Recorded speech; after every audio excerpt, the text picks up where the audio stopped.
interesting. So today we are taking a look at the Amazing Spider-Man #1 from the Marvel Milestone Edition. So this particular issue is kind of like a facsimile. I mean, it's not like a modern day facsimile, which is an exact replica. It has a gray bordering over here, and there is some color grading that is done within as well, but it has all the original ads and the same to same story. So that way I'm really glad to have this. So this particular issue was released, I think, in 1992 or 1993 to celebrate the 30 years since all these iconic first issues released. So this is the first Amazing Spider-Man solo title that came out, because before this he was in Amazing Fantasy 15, which I have here as well from the Marvel Milestone Edition, and I really hope I get to own the original someday, because right now these things are like a few $1,000,000 easily. I mean, this is like $500,000 or so if you want it in a good condition, but maybe one day I will get my hands on them. But until then, these will do. So like I said, this was the first Spider-Man comic where he had his own title. Before this he was in Amazing Fantasy 15, and that was the last comic in that issue run, the Amazing Fantasy title series. And we all know the uproar that that title made. It was so good that they decided to give Spider-Man his own individual comic run, and it started with this. And right in the very first issue, as you can see from the cover over here, he has met the Fantastic Four. And it's a good thing that I got it now that the new Fantastic Four movie is coming as well, and we can probably finally see Spider-Man interact with the Fantastic Four on the big screens pretty soon. Before we get further into this video, be sure to hit the like button and share this with your friends. You can subscribe to the channel and stay tuned for more such videos. So as you can see here, it's a bit crumpled over here and here, so that is a bit disappointing, but barring that, it's not major, and I wouldn't mind these all that much. Not that I like it, but I wouldn't mind it all that much as well. So if you want to know where I got these comics from, you can check out Epic King Comics. They have an amazing and great collection of comics and key issues and slabs as well.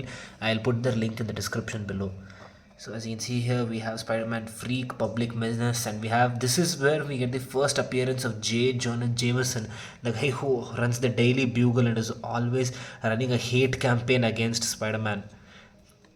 And as you can see, there's a note here that says Spider-Man's first appeared in a feature called Amazing Fantasy 15 in August. So great was the response via letters that we decided to give him his own magazine. Story by Stan Lee and the artwork by Steve Ditko. So this cover is by Steve Ditko. The Amazing Fantasy 15 cover, as you can see over here, this cover art is done by Jack Kirby, not Steve Ditko. Steve Ditko did give a very similar artwork of Spider-Man in this pose, but from a different angle, and that was used in very later issues, like in some modern day comics. I think some Spider-Man 700 or 800, that cover was used. Stan Lee was not convinced with that cover for whatsoever reason, so he went to Jack Kirby, who did all the other popular Marvel characters back then, and he gave this cover. Up here you can see we have the old ads, and it's mentioned here that these are all facsimile advertisements and they're no longer valid.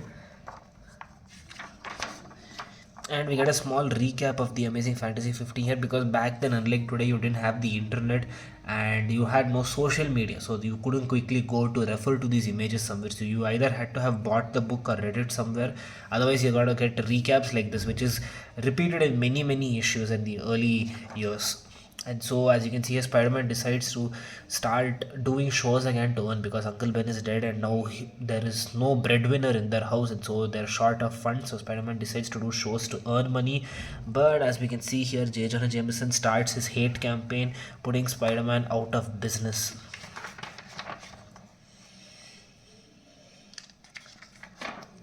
And here we are at the test site where J. Jonah Jameson's son is going to test a new rocket model or spaceship model, but something goes wrong, and we have Spidey here who steps in to save the day. So you can see he's catching the flight to install an electrical component that was lost in that flight, and he's fighting against the airspeed.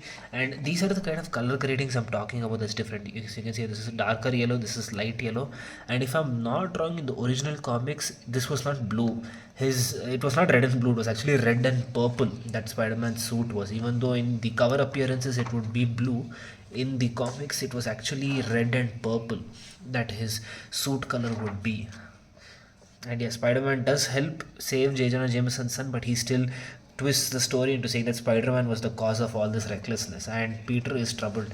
And I think we need to keep in mind the fact that Peter is still 15 years old at this point, so it's very easy to get dejected, which you see happen. But he keeps on going back to helping people because of the one traumatic experience that he had in his life. And this is part 2 where he fights off against the chameleon. So this is also the book where we have the very first appearance of the chameleon, and he also meets the Fantastic Four. Here he's been the Fantastic Four. They get off actually to a bit of a rough start, because in modern age comics you'll see that they gel along pretty well. They're almost like a family, but their first encounter was anything but smooth. And Chameleon, well, he's stealing information from all top secret facilities. I got a letter here from Spider-Man, and he's, yeah, like a criminal. He's stealing all the secrets from top secret facilities, and he decides to contact Spider-Man or frame Spider-Man using his spider sense. But then Spidey gets to the bottom of it, as we can see in these issues over here.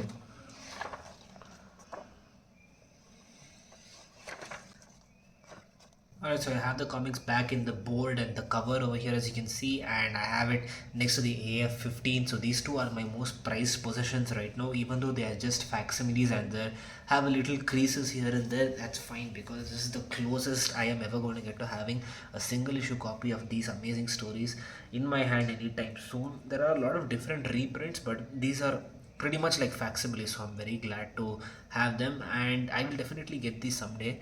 My target is to hopefully get the first 100 issues of the ASM. I want a few issues even after the 100th issue, but the first 100 is a collection that I would really like to have, because you have a lot of interesting stories, and most of the important characters, the rogue galleries, are all introduced within the first 100 issues. I mean, after 100 I would like a few issues like 252, 238, ASM 298, 299, 300, and so on. Some of the key issues, obviously I would want them, but I want to collect every single issue from up until 1 to 100. So maybe one day I'll start. Right now I don't have any from the first 100, but fingers crossed someday I'll come across them again in some store, some Comic Con, or some yard sale.